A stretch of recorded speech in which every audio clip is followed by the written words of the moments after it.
Sir 'కల్కి' సినిమాను ఉద్దేశించి హ్మ్. 'ప్రభాస్ ఒక జోకర్' అని చెప్పేసి ఒక బాలీవుడ్ నటుడు హ్మ్. అన్నారు. అంటే అంత పెద్ద మాట ఎలా అంటారు సార్? మీ ఉద్దేశ్యం ఏంటి అలా మనం అనడానికి? ఆల్రెడీ అన్నాం గదా! నేను ఆల్రెడీ అన్నాను. కొంతమంది నన్ను ఆడుకున్నారు. హ్మ్. అంటే పెద్దగా ఆడుకోలేదు గాని ఎందుకంటే నేను ఇక్కడే సినిమా ఆర్బిట్‌లో చూసినప్పుడు హ్మ్. థియేటర్‌లో అబ్సల్యూట్ సైలెన్స్. ఆ పక్కన కూర్చున్న అబ్బాయిలందరూ నా పక్కన అందరూ కూర్చున్నారు.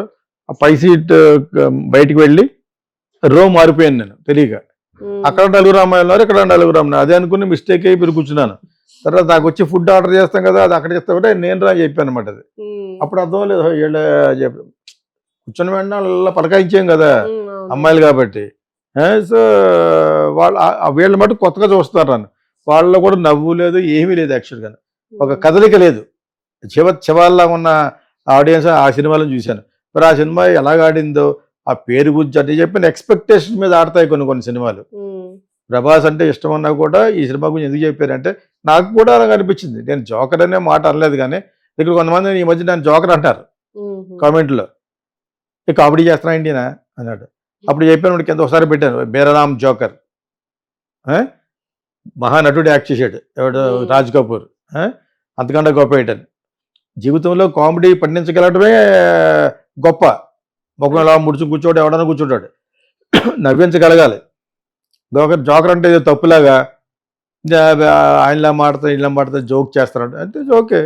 నేను మళ్ళా ఇంకోసారి చెప్తాను. 'మేరా రామ్ జోకర్.' సో, ఆ విధంగా ఇతను జోకర్ అనటంలో తప్పేం లేదు. కనీసం నవ్వించాడు.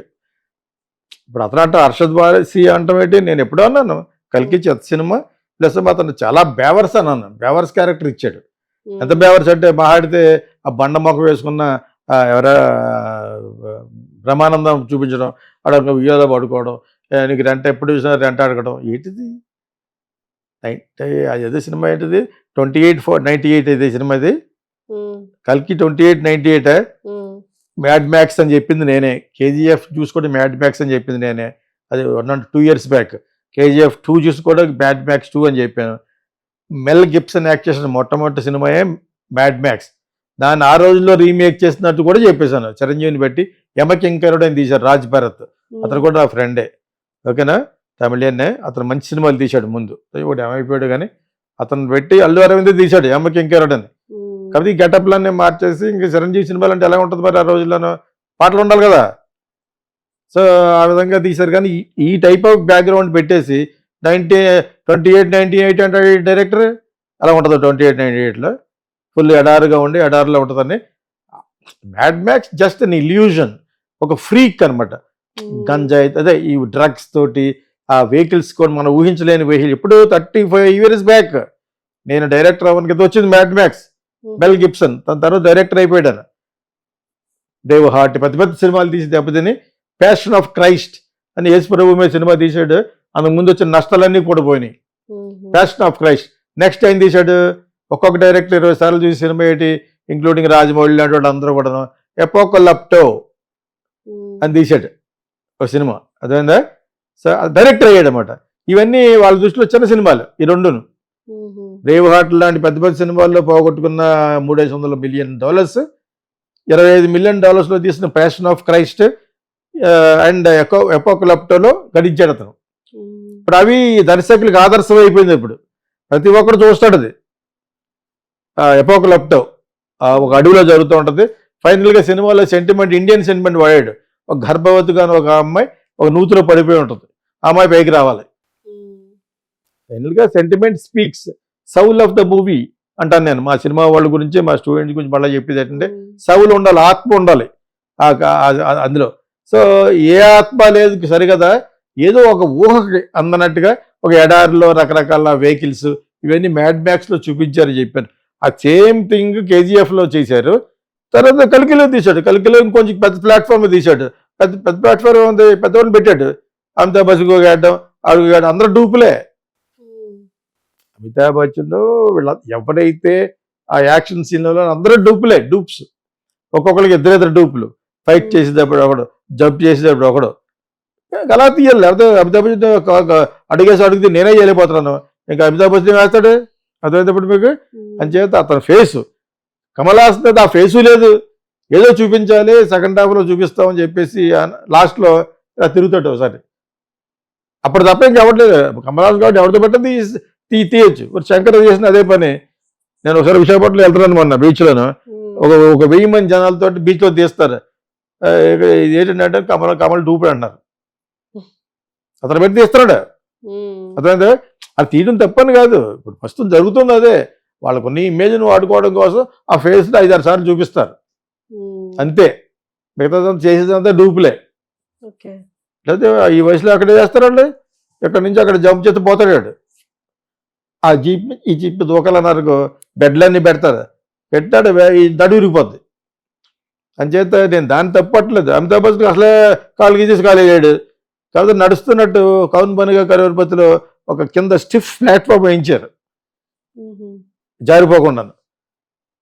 ఇంకా యంగ్ ఫెలో కింద చూపించడం కోసం చూడండి, ఎప్పుడైనా కౌన్ బనిగా కరోడ్పతిలో నడుచుకుంటూ వస్తాడు కారిడార్లో టక టక టకమని. అదేప్పుడు కొంచెం ఫాస్ట్ కూడా చేస్తారు ఫ్రేమ్స్.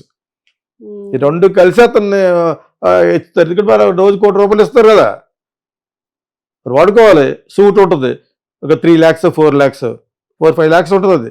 ఈ సోనీ షోలు అన్నీ కూడా అందులో వేసుకునే జడ్జిలు ఇవన్నీ కూడా స్పాన్సర్డ్ బై ద టీవీ. ఒక్కొక్క డ్రెస్ ఎంత ఉంటుంది? ఇప్పుడు నేహా కక్కర్ ఉంటుంది, వేసుకునే డ్రెస్ మోర్ దెన్ 1 lakh ఉంటుంది. షో దాని మీద వాళ్ళు తెగ సంపాదించేస్తూ ఉంటారు టీవీలో. సో ఇదే సందర్భంలో అది కూడా చెప్పేశాను. So what ever it is, అతను జోకర్ అనేది వాళ్ళంటే మనం ఎప్పుడో అన్నాం. జోకర్ అనే మాట అనలేదు, because I like that word joker. Joker అంటే ఏంటి? నవ్వించేవాడు, జోక్ చేసేవాడు కదా. నా ఒక సినిమాలో జోకర్ బొమ్మ మీద స్టార్ట్ అవుతుంది సినిమా. టైటిల్స్ అంతా కూడా జోకర్ బొమ్మ మీద వస్తుంది, సర్వర్ సుందర్ గారు అబ్బాయిని. సో ఆడెవడ కింద ఈడో పెద్ద జోకర్ అండి అని అడుగుంటే I feel it's appreciation. They appreciating me. నిజ జీవితంలో నవ్వించగలుగుతున్నాను అనమాట నేను. సో ఇతన్ని జోకర్ అంటే ఉన్న ఉద్దేశం వేరే. అతను లార్జర్ దెన్ లైఫ్ హీరో కింద ఇండియాలో ఊహించుకుంటున్నారు. ఇండియన్స్ లివింగ్ అబ్రాడ్లో కూడా ఊహించుకున్నారు. అంటే చాలా పెద్ద స్టార్ కింద లెక్క ఇండియాలో, లార్జర్ దెన్ లైఫ్ స్టార్ కింద లెక్క ప్రభాస్ని. అందగాడు, సెక్స్ సింబల్ ఫర్ గర్ల్స్, ఎన్నోసార్లు చెప్తున్నాను. Even in spite of all that I still like him.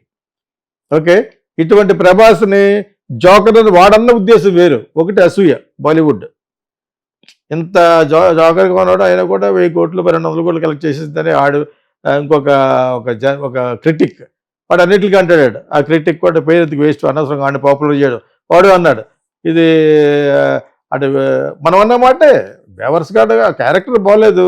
Maybe director correct ఏమో, వాడికి ఆ బేవర్స్ క్యారెక్టర్ ఇస్తేనే జనాలు లైక్ చేశారేమో. But I don't think so. The క్యారెక్టర్లో ఒక కన్సిస్టెన్సీ లేదు, ఒక దానికి ఒక వీరత్వం లేదు, ఏమి లేదు. It's neither heroic film or అద్భుతంగా అని ఉంటాడు. అక్కడక్కడ జోక్గా మాడదు, ఈ రాజమౌళి వెళ్ళిపోతుంటే మాడటం, ఇంకోటి ఎవడో వెళ్తూ పోవటం. సినిమాలో లేదు. వాళ్ళకి వచ్చిన కాన్ఫిడెంట్ ఇచ్చారు చూసారా, అంటే వెళ్ళిపోతుంటే మాడుతూ ఉంటారు. ఇవన్నీ చూసి వాళ్ళు జోక్గా అనిపించింది. Rajamouli also known in Bollywood also today. ఎందుకు పెడితే తప్పే ఉంది, రామ్ గోపాల్ వర్మ పెడితే తప్పే ఉంది అని పెట్టారు అన్నమాట. ఓకే, వీళ్ళతో పాటు వాళ్ళు కూడా జోకర్లకి తగినట్టు లెక్క. నీ దగ్గరికి వస్తే నన్ను 5-6 సంవత్సరాలు వదలం, ఇవన్నీ పర్సనల్. అక్కడ మళ్ళీ సడన్గా ప్రభాస్ అయిపోయినట్టు లెక్క. దానికి ఒక కన్సిస్టెన్సీ లేదు. బట్ ఓకే, సినిమా ఫైనల్గా దేనికి? ఎంటర్టైన్మెంట్కి. డైరెక్టర్ వాళ్ళు ఏమనుకుంటారు? Whether we are entertaining using Prabhas or not.